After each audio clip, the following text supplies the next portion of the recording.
ભરૂચ શહેરમાં મોહરમ પર્વને લઈને મુસ્લિમ બિરાદરો દ્વારા તાજિયાઓને આખરી ઓપ આપવામાં આવી રહ્યું છે।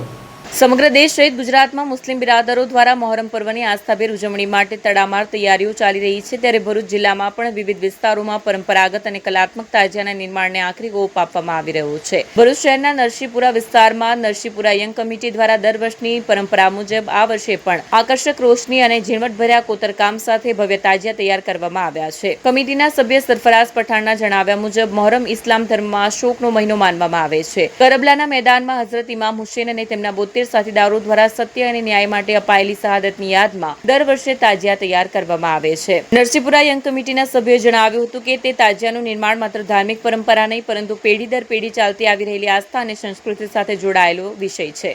અમે નરસિંહપુરા યંગ કમિટીમાંથી વાત કરીએ છીએ। અમારો આ મોહરમનો મહિનો સ્ટાર્ટ થાય છે તે પહેલા ચાંદથી સ્ટાર્ટ થાય છે। આજે છઠ્ઠો ચાંદ છે। અમે 7મા ચાંદ સુધી આ તાજિયો કમ્પ્લીટ કરી નાખીએ છીએ। અમારો મોહરમનો મહિનો ગમનો મહિનો કહેવાય છે, જેમાં ઇમામ હુસૈનના જોડે એમના 72 સાથીઓને શહીદ કરવામાં આવ્યા હતા।